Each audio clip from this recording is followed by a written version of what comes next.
ఈ దేశంలో ఉన్నటువంటి ప్రతిపక్ష నాయకుడు లేక నిన్న తెలంగాణ ముఖ్యమంత్రి రేవంత్ రెడ్డి ఒక వితండవాదం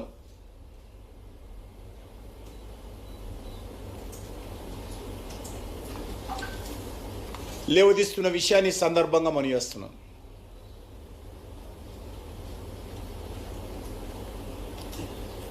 రాహుల్ గాంధీ అలా బావగారు రాబర్ట్ వాద్రా లేక రేవంత్ రెడ్డి ఈ ముగ్గురు రాళ్ళు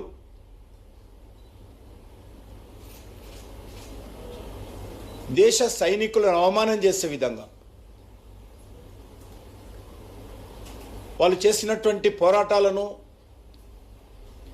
తక్కువ చేసే విధంగా మాట్లాడుతున్నటువంటి విషయాన్ని ఈ సందర్భంగా మనవిస్తున్నాను. రాహుల్ గాంధీ అడగాల్సింది ఎన్ని రఫేల్ విమానాలు కూలిపోయినాయో కాదు, ఎంతమంది ఉగ్రవాదులు చనిపోయారు అడుగుంటే దేశ ప్రజలందరూ సంతోషపడేవాళ్ళు. ఏ రకంగా మన సైనికులు పాకిస్తాన్ మీద విరుచుకపడ్డారో వైమానిక దాడుల ద్వారా కావచ్చు, మనకున్నటువంటి ఆధునికమైనటువంటి టెక్నాలజీ ద్వారా కావచ్చు, మన మిజైల్స్ ద్వారా కావచ్చు అడిగినుంటే సైనికులు కూడా సంతోషపడేవారు. మనం పాకిస్తాన్ ఎయిర్ బేస్లను మన సైనికులు భారతదేశంలోనే కూర్చొని ఏ రకంగా మిజైల్స్ ద్వారా అతలాకుతలం చేశారో రాహుల్ గాంధీ, రేవంత్ రెడ్డి, రాబర్ట్ వాద్రా అడిగినుంటే చాలా సంతోషపడేటువంటి వాళ్ళు. కానీ ఇవేమీ అడగకుండా అది రేవంత్ రెడ్డి కానీ రాహుల్ గాంధీ కానీ ఎవరైనా సరే ఎన్ని రఫేల్ విమానాలు కూలిపోయాయో లెక్క చెప్పండి అంటారు. దేశ రక్షణకు సంబంధించినటువంటి ఇలాంటి సున్నితమైనటువంటి అంశాలలో బాధ్యతారహితంగా ఇర్రెస్పాన్సిబుల్గా 55 సంవత్సరాల వయసు వచ్చినా ఇంకా మెచ్యూరిటీ రాకపోవడము, రాహుల్ గాంధీకి ఒక ప్రతిపక్ష నాయకుడిగా ఉండడము దేశ ప్రజల దురదృష్టకరమని సందర్భంగా మనం చేస్తున్నాం. బడే మియా మాటలకు ఒత్తాసుగా చోటా మియా రేవంత్ రెడ్డి మాట్లాడము,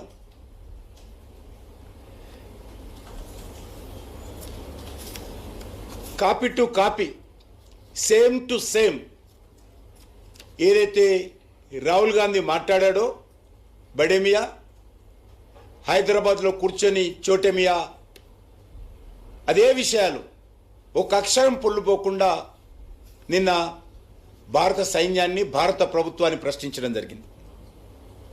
ఇలాంటి వాక్యాలతో మన దేశం యొక్క సైనికుల యొక్క శౌర్యము, ధైర్యము, పరాక్రమము, త్యాగము, సాహసాన్ని అనుమానించే విధంగా ఈ యొక్క నాయకుల వైఖరి ఉన్నది.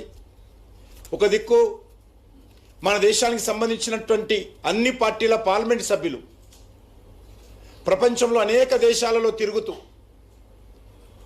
ఆపరేషన్ సింధూర్కు సంబంధించినటువంటి విషయాలు, పాకిస్తాన్ ఉగ్రవాద చర్యలు ఏ రకంగా భారతదేశం ఎదుర్కొంటుంది, ఏ రకంగా పాకిస్తాన్ సైనికులకు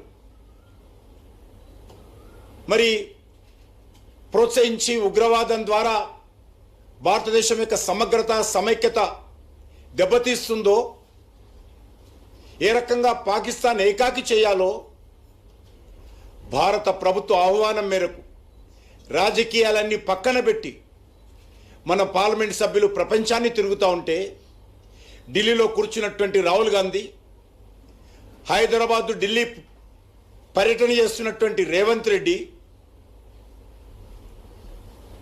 పార్లమెంట్ సభ్యులు చేస్తున్నటువంటి ఈ కార్యక్రమాలన్నీ నీళ్లు జల్లే విధంగా, బూడిదల పోసే పన్నీరు అయ్యే విధంగా వ్యవహరించడం ఏదైతున్నదో దేశ ప్రజలందరూ గ్రహిస్తున్నారు.